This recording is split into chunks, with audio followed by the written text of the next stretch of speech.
And just like that, the 2025, the 2026 NFL season has come to an end, where the Seattle Seahawks are crowned Super Bowl champions.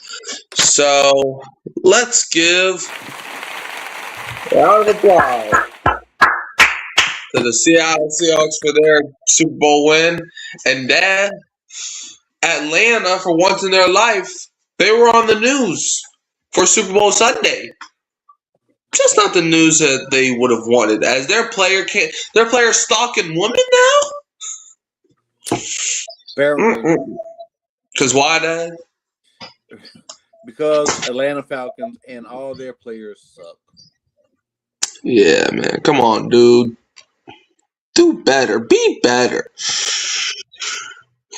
Like, but what? Anyways, Seahawks are your Super Bowl champions for the second time in their franchise history. The Seahawks, I think this is the fourth Super Bowl that they played in. I'm double checking right now. I think this is their fourth. So yeah. This is their fourth Super Bowl that they played in. They played in 2006, where they lost to the Steelers 21-10, and probably the most scripted Super Bowl of all time. In 2014, they blew the doors off of the Broncos 43-8. 2015 was the infamous 1-yard line Super Bowl, as they lost to the Patriots 28-24. But then in 2026, they beat the Patriots 29-13 to get the 2 Super Bowl wins. And the Patriots, they've had, oh God, Patriots. Let's see there. Like, the Patriots are now, let's see, 1, 2, 3, 6, 1, 2. The Patriots are now, I think, they're 6-6 in the Super Bowl now.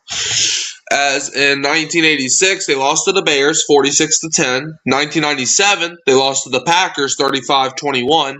2002, they beat the Rams 20-17. 2004, they beat the Panthers 32-29. 2005, beat the Eagles 24-21. 2008, lost to the Giants 17-14. 2012, lost to the Giants again 21-17. 2015, like I mentioned, beat the Seahawks 28-24. 2017 beat the Falcons 34-28 in overtime, which is definitely one of the best Super Bowls ever.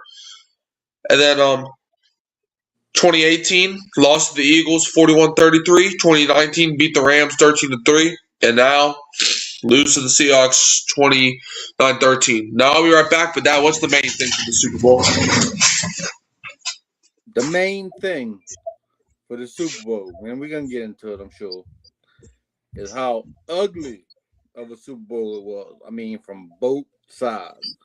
I mean, offenses didn't have their best day. These quarterbacks, I think they just threw another incomplete pass, if I heard right. I think so. So so not a lot of good offensive football. Some people could say, well, defenses they took over. But no, I think it was more bad offense than it was good. Yeah, I think it was a mixture of both. I think the defense definitely played a great part in winning the Super Bowl for Seattle. And I think the Patriots defense even played great too, but the fourth quarter heated up a little bit, but Patriots just could never find their foot. Now let's break down this game. Oh, and also another thing before we get into just a little piece of Saints news. You saw Derek Carr might be coming out of retirement this year. I saw that. You trying to trade him to Atlanta and get all the draft picks for him? Sure. Is he coming out to play or he wants to coach? I heard he wants to play. Things. He wants to He wants to play. play football. Well, I think the Saints still hold his rights. So if another team wants him, they're gonna have to trade for him. And like you said, get some of those Atlanta draft picks. I mean, I think they're giving up on Kirk Cousins, if I heard correctly. Yep. Maybe they might have a spot over there for him. Yeah. All right, now let's hop into this game. The scoring summary really wasn't that much scoring. 11:58 left in the first quarter. Jason Myers hits a 33-yard field goal for the Seahawks to go up 3-0. What's good, Jerry? How you doing? 11:16 left in the second quarter. Jason Myers hit a 39-yard field goal to go up 6-0. Then 11 seconds left in the second quarter. Jason Myers hit a 41-yard field goal for the Seahawks to go up 9-0. With 9:12 left in the third quarter, Jason Myers hits a 41-yard field goal for the Seahawks to go up 12-0. And then with 13:24 left in the fourth quarter, Sam Darnold throws a beautiful ball to A.J. Barner for a 16-yard touchdown, followed by Jason Myers' extra point. Seahawks went up 19-0. 12:26 left in the fourth quarter. Drake May and the Patriots finally get on the board as Drake May throws another. Well, this was also a beautiful touchdown pass to Matt Collins for 35 yards out, followed by Andres Borregale's extra point. Seahawks lead 19-7. Then with 5:35 left in the game, not Michael Diggs, that's the punter. Jason Myers hit a 26-yard field goal for the Seahawks to go up 22-7. Then with 4:27 left in the game, where everybody thought it was a fumble, it didn't really matter. But Drake May threw a pick six to Uchenna Nwosu, who took it back for a touchdown. Jason Myers hits the extra point. Seahawks go up 29-7, and then with 2:21 left in the game, Drake May throws a 7-yard touchdown to Ramondre Stevenson, but they failed the 2 point, so the Seahawks win this one 29-13. Now, like I mentioned, first quarter, Seahawks won 3-0. Second quarter, Seahawks won 6-0. Third quarter, Seahawks won 3-0. Fourth quarter, Seahawks won 17-13 to win 29-13. So, Sam Darnold, 19 for 38, 202 yards, 1 touchdown. Got sacked 1 time for a QB rating of 74.7. How do you think Sam Darnold did in the Super Bowl? A lot of incomplete passes there, so he wasn't sharp. That's for sure. And the Patriots got a good defense, but both quarterbacks wasn't sharp. I mean, good thing they was able to run the ball a little bit. I think that was the difference in the game. They was able to run the ball, and the Patriots were not. So, yeah, I think Sam Darnold didn't have to do too much through the air. I mean, I do like the Sam Darnold story. I'm glad he's, Super Bowl champion and all, but he didn't have his best stuff in the game this week. Yeah, Darnold did not play great, but it's insane to me that Sam Darnold is the first quarterback to win a Super Bowl out of that 2018 draft class. The same draft class, Josh Allen, Lamar Jackson, even Baker Mayfield. And Sam Darnold is the cream of the crop when it comes to Super Bowls. And another thing, Sam Darnold is the first quarterback in NFL history to win a Super Bowl after playing for 5 teams. He sucked with the Jets, sucked with the Panthers, went to the 49ers to be a backup, played pretty well in Minnesota, Super Bowl champion with the Seahawks. What a story it is for Mr. Sam Darnold. I mean, just like even 2 years ago, we were talking about this man like one of the worst quarterbacks. Like, we didn't even call him starting caliber. Okay? We were not calling him that. And now he is a Super Bowl champion. Bro, give me 1 second. Yeah.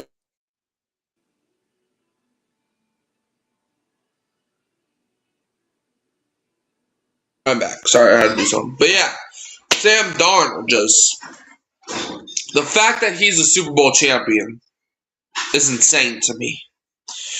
But let's talk about their run game. The run game was a main part in them winning this game. As Kenneth Walker III, a.k.a. Super Bowl MVP. AKA to that, he is the first running back to win Super Bowl MVP since 1998 when Terrell Davis won it. Kenneth Walker, and he didn't even score a touchdown. 27 carries, 135 yards, 5 yards a pop. Longest run was a 30-yard gain. He did have an impressive touchdown run near the end of the game that got called back because of holding. But this was not a committee. This was because then the next Kenneth Walker had 27. The next closest guy had 2. As George Holani had 2 carries for 6 yards, 3 yards a carry. His longest run was a 5-yard gain. Sam Darnold, 2 carries for 5 yards, 2.5 yards a carry. Longest run was an 11-yard gain. And Rashid Shaheed, former Saint, got a Super Bowl ring. He had 1 carry for -5 yards, -5 yards a carry, and his longest run was a -5-yard gain. So yeah, the running game was not Shaheed's strong suit on Sunday, but it doesn't matter because he's still a champ. How do you feel about the Seahawks' run game during the Super Bowl? Well, the run game, that's where it's at. I mean, that's the one in the game. You know, Walker, the third or whatever, he, did his thing. I mean, and he was, how patient he was sometimes, just waiting for the blocks to develop. And, he just had the Patriots on a string, like a yo-yo, all game long, just kept on playing with his yo-yo. So he did his thing, well-deserved MVP, and yeah. Yeah, Dad, we've been saying it all year. All year, we've been saying it. The most balanced teams are going to be the ones to win the games. And you know who won the Super Bowl? The most balanced team won the Super Bowl. If we look at the passing attempts for Seattle, they had 38 compared to 32 rushes. I told y'all, the most balanced team is going to win the Super Bowl. I said it before the game. I said it during the season. I said it last season. The most balanced team's going to win the game. And you saw it on Super Bowl Sunday. Now, if we go to the receiving game, Cooper Kupp, Mr. 2-time Super Bowl champ. 6 catches, 61 yards, 10.2 yards a catch. Longest reception, 23-yard gain on 12 targets. And I'm old enough to remember when just 5 weeks ago, people were calling this man washed, saying he can't do it no more. The JSN and Shaheed both stole his spot. And Cooper Kupp's like, nah, dog. I'm still here. I may not be Mr. Triple Crown no more. I may not be a top 5 receiver in the league no more, but I'm still getting my catches and my yards. I'm still here. I'm old enough to remember, like a couple weeks ago, it came out that the Rams are telling people not to sign Cooper Kupp. And not only does he help beat the Rams to go to the Super Bowl, but then he wins the Super Bowl on top of that. Man, the Seahawks were just a fun story the entire postseason run. AJ Barner, 4 receptions, 54 yards and a touchdown, 12.5 or 13.5 a catch, excuse me. Long reception, 16-yard gain, and was targeted all 4 catches. Rashid Shaheed, former Saint, who could have had a touchdown, but it was just a great play by Gonzalez. Rashid Shaheed, 2 receptions, 27 yards, 13.5 yards a catch. Long reception being a 16-yard gain and had 5 targets. Jackson Smith-Njigba, Mr. Ekra / Emerald City something. I think it was Emerald City Route Artist. That's what they're calling him now. But he was the Offensive Player of the Year. Didn't do too much, but he didn't have to. JSN, 4 catches, 27 yards, 6.8 yards a catch. Longest was 16 yards and it had 10 targets for Super Bowl Sunday. Kenneth Walker III, the Super Bowl MVP. 2 receptions for 26 yards, 13 yards a catch. Longest reception being a 20-yard gain and had 4 targets.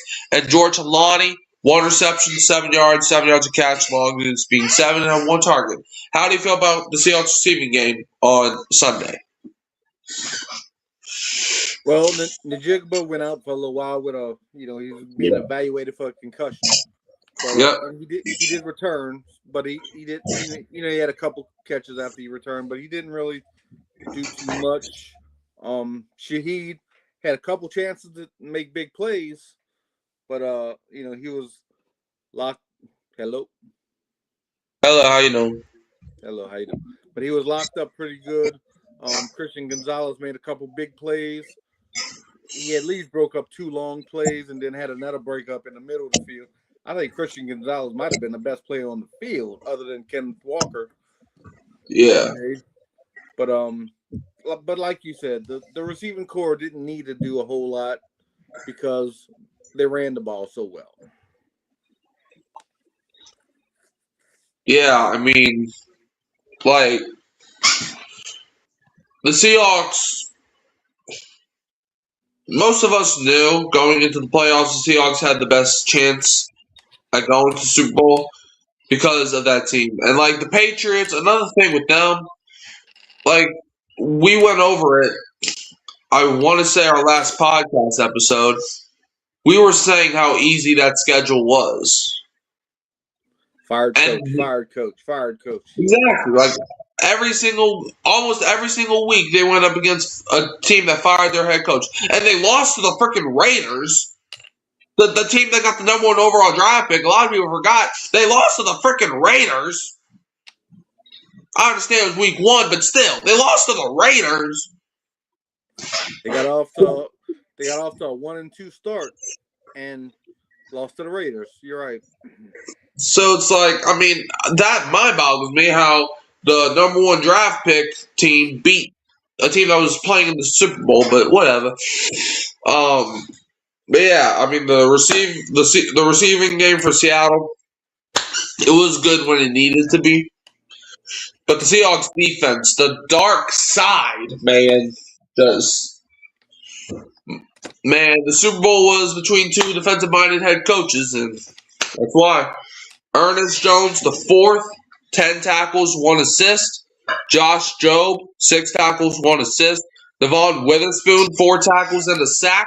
I'll argue he was more effective in the backfield than he was in the secondary. And he's a freaking corner. Nick Wari, he was a dog. Like a lot of people were saying he might not even play the Super Bowl, and he's like, "Nah, I'm gonna show you who I am." 4 tackles, 1 assist for Nick Wari. Reek Woolen, solid outing, 4 tackles. Kobe Bryant, 3 tackles, 1 assist. Drake Thomas had 2 tackles, 3 assists. Byron Murphy II, 2 tackles. Derek Hall had 2 tackles, 2 sacks, and 1 forced fumble. Julian Love, 2 tackles, 1 assist, and 1 interception. Where Drake May threw it directly to him. I don't know what he was trying to do. DeMarcus Lawrence, 1 tackle, 1 assist. Dad, do you remember in the offseason when DeMarcus Lawrence left the Cowboys to go to the Seahawks? And DeMarcus Lawrence said, I know I'm not going to win Super Bowl over there. And then Micah Parsons, who's ironically not on the Cowboys either, but he said, talking all that, like they just got into a beef because DeMarcus Lawrence said, he wasn't going to win a Super Bowl in Dallas. And he leaves and and then he wins the Super Bowl in Seattle. Crazy. Riley Mills had 1 tackle and 1 sack. Boye Mafe had 1 tackle. Tyrese Knight played. Uchenna Nwosu had 1 interception, which he had a pick 6. Leonard Williams, 1 assist. He didn't really do too much. Jaron Reed, 2 assists, and that's it. How do you feel about Seattle's defense today? Or Sunday? I think when how do I put this? I think when who's the left tackle for New England? Campbell. Will Campbell. What's his name? Will Campbell. Will Campbell. I think when he goes to bed tonight, I think the Seattle Seahawks are going to come in his room to tuck him in because they are his daddy. I mean, yeah, they got after this offensive line, and that might have been like the most dominant front 7 Super Bowl game I've ever seen. I mean, they was really in the backfield just as much as Drake May was in the backfield. I mean, that's the story of the game, really. Kenneth Walker running the ball, and Drake May running for his life. I mean, those were the keys to the game. So definitely, Seattle's defense, brought the A game, and they definitely deserve this win. Yeah, I just think, and it was weird because Will Campbell, being from LSU, last year, a lot of LSU fans are like, man, Will Campbell's going to be a stud in the NFL. I was sitting there and I was like, I don't think Will Campbell's going to be that good. And I sat here, I said it during the draft process. I had him as high as I think like my second or third best lineman in the draft. And that's why. Will Campbell's been uneffective all season. He still has a chance. Don't give up on him. I'm not giving up on him. Like, he has a chance to be very good, but you know what he might have to do? He might have to take him inside. If you put him at left guard, he probably could be, your starting left guard for the next 10 years. I mean, I don't think he's a very good left tackle. Yeah, I don't disagree with you one bit. Breaking news. And no, it's not like really breaking news, but it's something to be talked about that I didn't get to yet.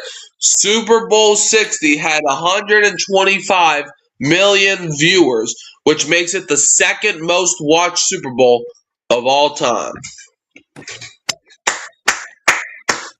Crazy. I think they was hoping for more numbers than that, actually. I think they were trying to get 130. I mean, I think when they announced Bad Bunny was doing the halftime show, everybody tuned out. So it's like, I didn't have a problem with Bad Bunny. How do you feel about the halftime show? Because this is probably the most polarizing halftime show I've ever seen in a while. So how do you feel about it? It was hard to watch that, since I was watching Kid Rock. So I didn't watch that one. Yeah. Now the special team game, Rashid Shaheed, one kick return for 20 yards. 20 yards return, longest being a 20-yard return. Punt returns, Rashid Shaheed, 2 for 16. And kicking, Jason Myers went 5 for 5 on the day. A lot of people said he should have been Super Bowl MVP.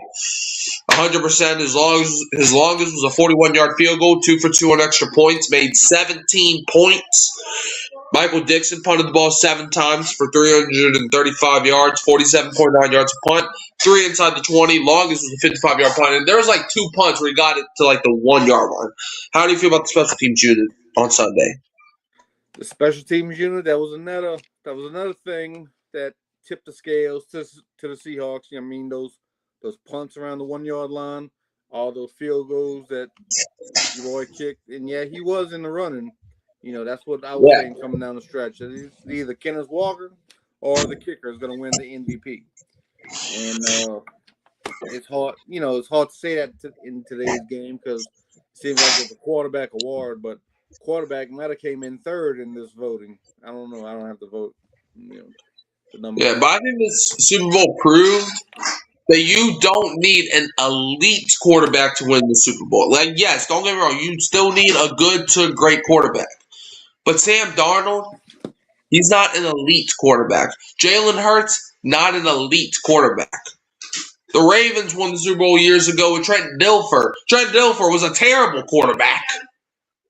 So it's like, and that kind of transition, like, yes, you still need a great, really just a good quarterback. But Josh Allen, he's an elite quarterback. No ring. Lamar's an elite quarterback. No ring. Herbert's an elite quarterback. No ring. Like Joe Burrows, he's an elite quarterback. No ring.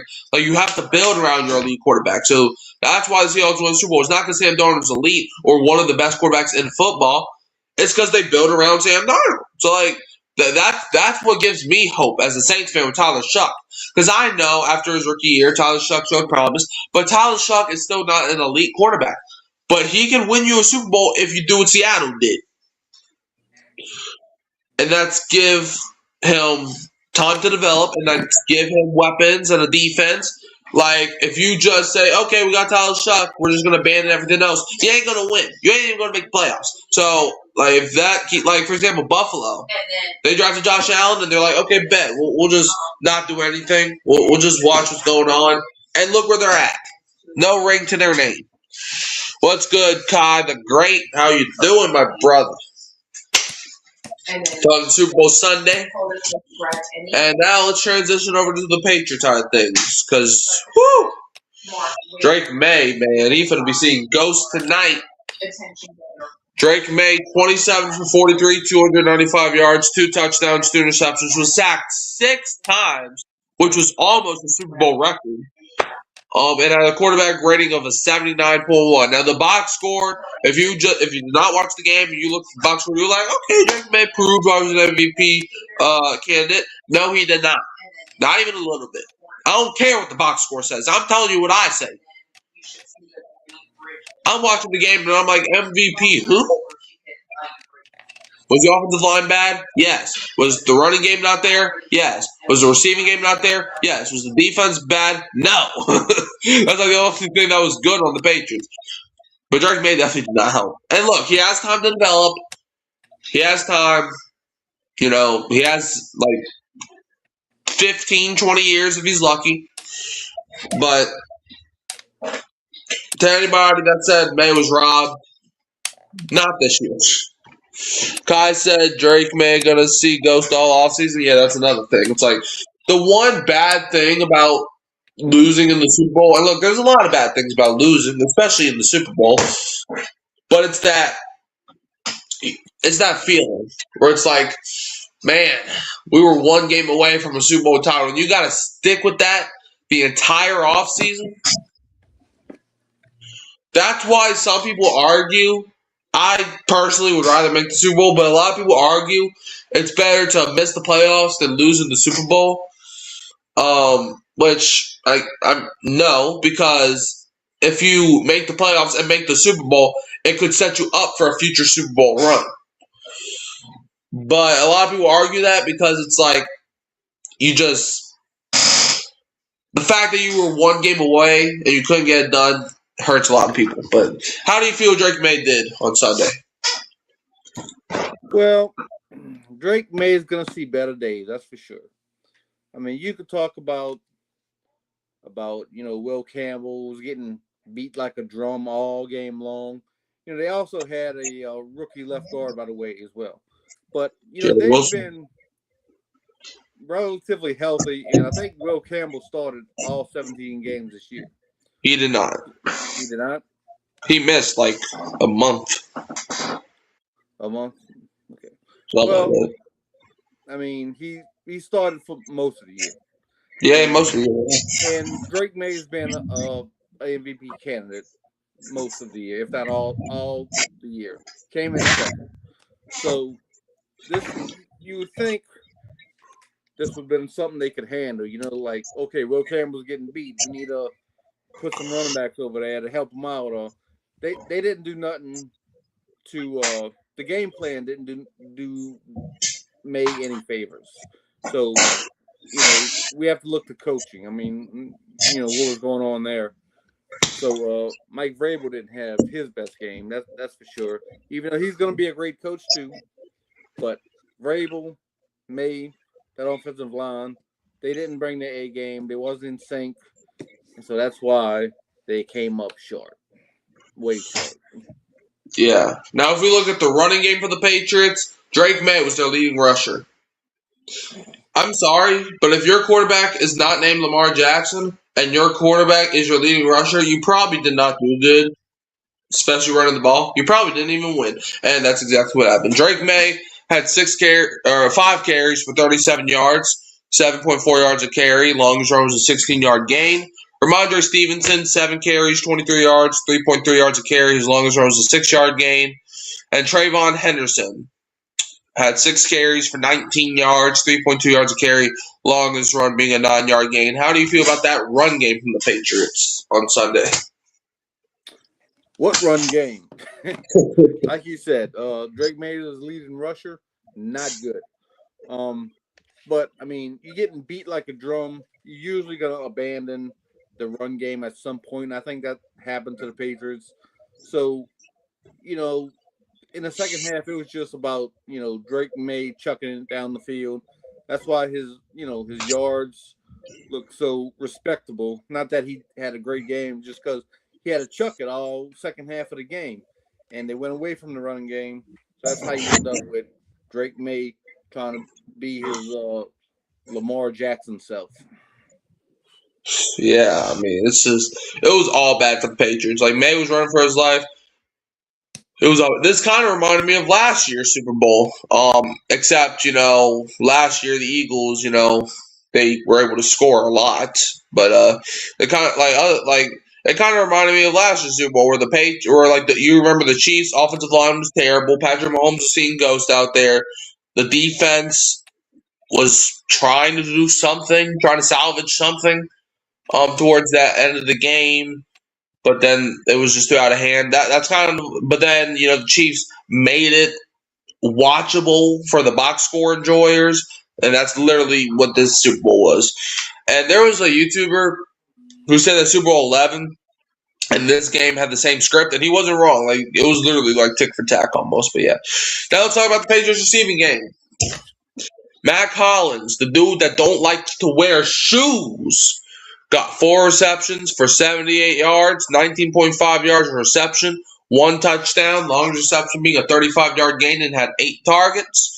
Demario Douglas, 5 receptions for 45 yards, 9 yards to catch, longest reception being an 11-yard gain, and had 7 targets. Ramondre Stevenson, 5 receptions for 40 yards, 8 yards to catch, 1 touchdown, longest being 13 yards, and had 5 targets. Stephon Diggs had 3 receptions for 37 yards, 12.3 yards a catch. Longest reception being a 26-yard gain and had 3 targets. Hunter Henry, 3 receptions for 31 yards, 10.3 yards a catch. Longest being a 16-yard gain and had 5 targets. Kayshon Boutte, 1 catch for 21 yards, 21 yards a catch. Longest being a 21-yard gain, had 5 targets. And I don't know if I said this man's name when it comes to receiving yet. I might have. But Trevon Henderson, 3 for 26, 8.7 a catch. Longest being 24 and had 3 targets. Austin Hooper, 2 receptions for 10 yards, 5 yards a catch. Longest reception being a 5-yard gain and had 3 targets. And Kyle Williams, 1 reception for 7 yards, 7 yards a catch. Longest being 7 yards and had 2 targets. You know why the Patriots lost this game? Because Austin Hooper's on their roster. And if you remember, Austin Hooper used to play for Atlanta. The Atlanta curse rides on. How do you feel about the Patriots receiving game, though? Austin who? Austin Hooper. Well, this was the perfect game for Stephon Diggs to come out and show he's the man. Kayshon Boutte should have brought that little LSU magic with him. They both didn't do that. They both fell flat. Didn't make a big impact in this game whatsoever.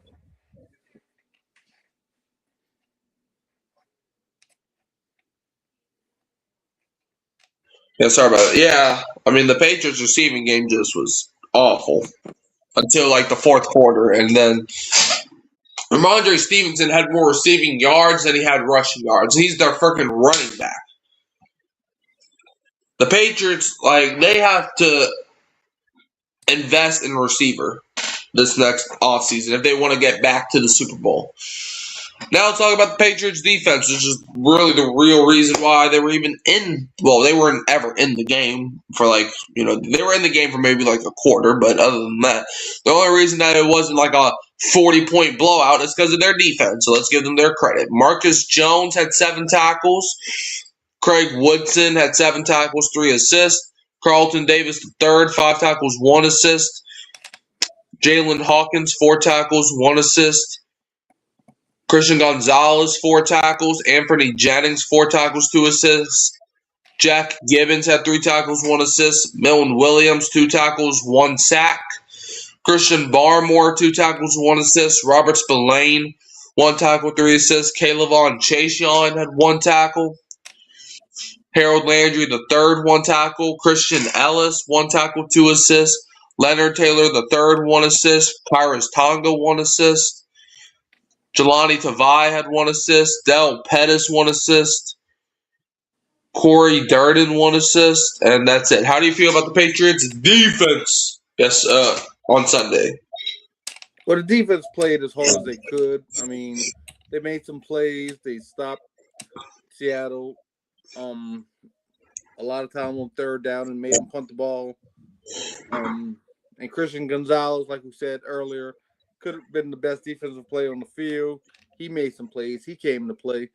But the Patriots offense just kept putting their defense in a bad position. I mean, they was losing the battlefield position, and that's always, not good for your defense. You put that pressure on them when you're giving up the ball at midfield all the time. So they did well, but the offense didn't do them no favors. Yeah, I mean, the Patriots defense balled out. I mean, Christian Gonzalez, there was probably an argument that he should have been Super Bowl MVP even though they lost. Like, this dude was making incredible plays. Like, there was this one play where Sam Darnold threw a pretty good ball to Rashid Shaheed, which could have been a touchdown, and Gonzalez just extended the arm to break that pass up. Like, Gonzalez was the best player on this field. But sometimes talent can only get you so far as they came up short. Patriots special teams. D'Ernest Johnson had 4 kick returns for 103 yards, 25.8 yards a return, longest being 28 yards. Travion Henderson, 1 kick return for 38 yards a return, longest being a 38-yard return. Punt returns, Marcus Jones had 2 returns for 4 yards, 2 yards a return, longest being a 4-yard return. And Andres Borregales was 1 for 1 on extra points, only scoring 1 point. And Bryce Baringer had 8 punts for 3. Oh, hold on. All right, hold on. I feel like I have to sneeze, dude, but I also don't know. You ever get that feeling where you have to sneeze and then you don't sneeze? I don't freaking know, but whatever. Bryce Baringer, 8 punts for 356 yards, 44.5 yards. A punt, 4 inside the 20, longest being 55 yards. How do you feel about their special teams today, on Sunday? I don't know. They wasn't that special. I mean, they were solid. Wasn't anything great. They didn't make a big impact. So let's just go with that. They wasn't very special. Yeah, their special teams. I mean, Jason Myers scored 17 points, and their kicker scored 1. So, I mean, now he didn't have any chances, but it's like they couldn't even get down the field for most of the game. Now, team stats. Seahawks had 335 total yards, 194 passing, 141 rushing. They averaged 4.7 yards per play. They got 20 first downs, 4 for 16 on third downs. They ran 71 total plays, only allowed 1 sack, punted the ball 7 times, had 4 penalties for 25 yards, and had the ball for 33 minutes and 11 seconds. They made 42 tackles, 5 for 5 on field goals, but they were 1 for 4 in the red zone. Patriots, 331 total yards, 252 passing, 79 rushing. They averaged 4.9 yards per play, 18 first downs. They were 6 for 15 on third downs, 67 total plays ran. They allowed 6 sacks, punted the ball 8 times, had 3 penalties for 25 yards, lost the fumble, threw 2 interceptions, had the ball for 26 minutes and 49 seconds. Made 42 tackles, and they were 1 for 1 in the red zone. So, do you have anything else you would like to add? Nope, just a bad game. I mean, not bad game, but it was a sloppy game, offensive-wise. And so, I've seen better Super Bowls before, and hopefully we'll see better ones in the future. Yeah, shout out to Jerry and the No Chop Podcast 84 for chopping, no pun intended, for chopping it up. Dad, where can they find you? Mic'd Up YouTube page and on Hurricane Mike Show every week. Yeah, you can also find me at Hurricane Mike, Kyle Phelps, and Keeping It Real, Who That Sports Podcast. Now, I do have a little bit of breaking news. Like, I talked about it a little bit last night when I made a video. But later this week, I should be going on the NBA Economy Show. I think it's ran by a Knicks fan who wants to have me on to talk about the Jose Alvarado trade and the Pelicans. So I'll let y'all know when that is. But just know I'm going on NBA Economy Show sometime this week. So just stay on the lookout for that. But yeah, you can also find me at Hurricane Mike Kyle Phelps and Keeping It Real, Who That Sports Podcast. Don't forget to like, subscribe, share, turn the bell on so you don't miss another upload. And Dad, we're gonna leave them as always with a Who Dat, and don't be a what? Don't be a Falcon fan because they stalking women now. Yep. That's what I hear. Yeah.